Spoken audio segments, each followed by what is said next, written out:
Саламатсыздар ма, құрметті көрермендер. Біз бүгін батырлардың қалпағы дулыға туралы сабағымызды жалғастырмас бұрын біріншіден менің каналыма жазылып, лайк басып, өз пікірлеріңізді қалдырыңыздар. Мен өткен сабағымда батырлардың бас киімінің, дулығаның лекалын қалай жасау керек туралы барлығын түсіндіріп бергенмін. Кімге түсініксіз, сол осының алдындағы сабағымды қарап шығыңыздар. Плейлистке кірсеңіздер, сол жерде батырлардың бас киімі. Плейлистте әртүрлі бас киімдер туралы бар.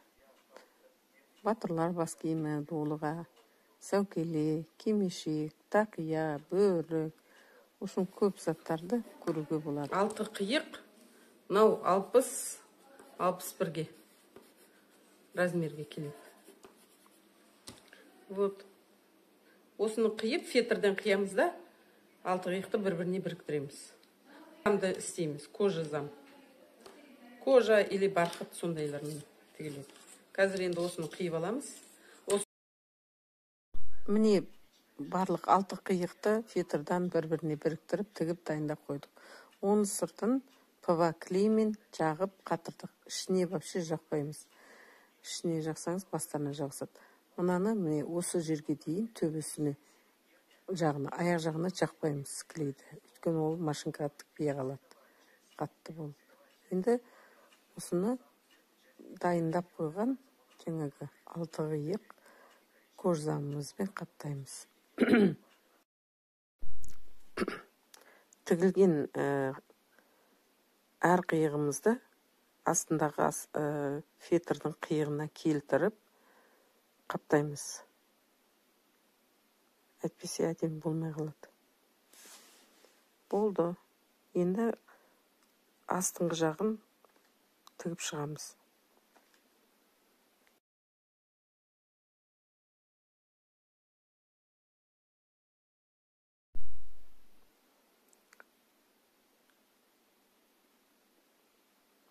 Дулығамыздың астыңғы жағын бітірдік. Енді артық жерін кесіп тастаймыз. Міне арасында немерем де көмектесіп жатыр.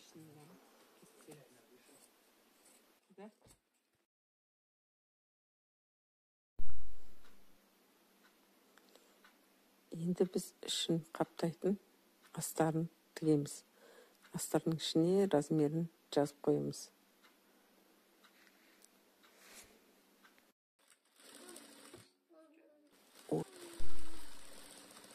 Міне енді астарын тігіп болғаннан кейін енді астарын тігіп шығамыз қаптап. Артына келтіріп осылай айналдыра тігіп шығу керек.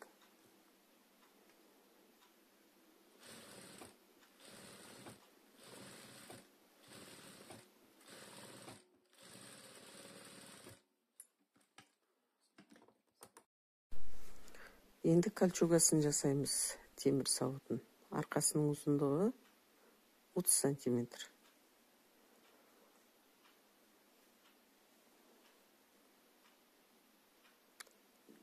Енді алдыңғы жағының ұзындығы 22 сантиметр болады. Жаңағы дулығамен қосылатын жерін кішкене оямыз. Дуга болып келеді. Бұлай ұзындығы енді 60 сантиметр болады. Өткені бұл қиғаштанып келеді. Прямой жасасаңыздар, ол әдемі болмай қалады. Арқасына қарай кетіп қалады бәрі. Алдына түсіп тұру үшін солай қиғаштап, бұрыштап келтіреміз. Шетін өстіп тесмамен жүргізіп шығамыз. Әркім әртүрлі тесма салады. Түсіне байланыстап салған жақсы.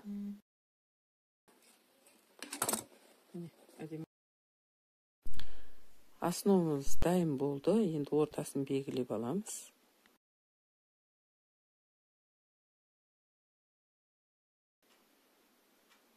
Кольчугамызды пішіп, және тігіп дайындап алғаннан кейін бас киімімізге жалғастыруымыз керек. Бірінші өлшеп көреміз. Тура келеді ме, келмейді ме деген сияқты. Енді кольчугамызды булавкамен қыстырып дайындап аламыз.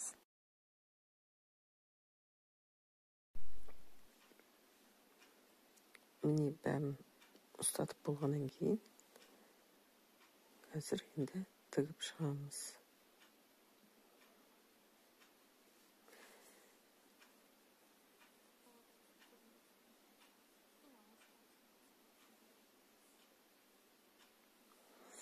Осының бәрін тігіп болғаннан кейін енді мына лентасын, полоска жолағын қара өзіміздің матадан жасауға болады, или болмаса және фетрдің өзін қалдыруға да болады. Фетрден жасап, тура размерімен келтіру керек. Деген ол полосканың шетіне өзіңіз білесіз, тесма, или болмаса тесмасыз просто железка, темір әшекейлермен әшекелеп шықсаңыз да болады.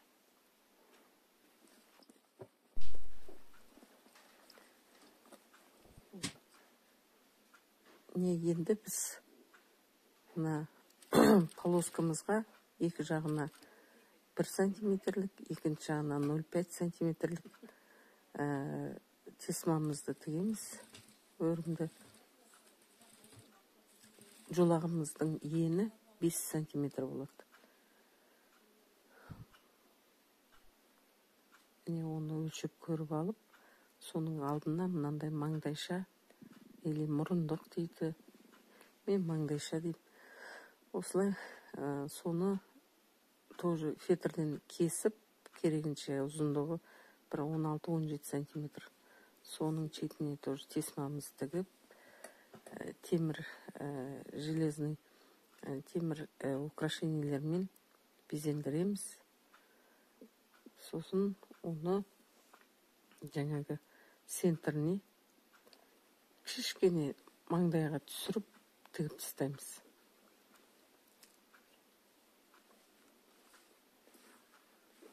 Міне біздің дулығамыз бітті. Енді мына полоскаларын тоже қолмен тігуге тура келеді. Енді машинкамен тіксе де болады, но бірақ қолмен тіккен ыңғайлы. Машинкамен тіксеңіз, может, қысып салу мүмкін. Міне біздің күміс дулығамыз дайын болды. Оны да өстіп тігіп тастаймыз алдына маңдайшасын. Сонымен біздің дулығаларымыз дайын болды. Келесі. Енді мына шапкамыз біткеннен кейін ең соңғы маңдайшасы, соны тағып, одан кейін темір әшекейлерін тағып, шашын жалғау қалды.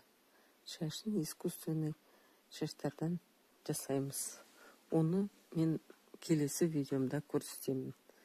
Құрметті көрермендер, осымен менің дулыға жасаған сабағым бітті. Менің сабағымнан қалып қалмаңыздар. Құрметті көрермендер, қош, сау саламат болыңыздар. Келесі кездескенше.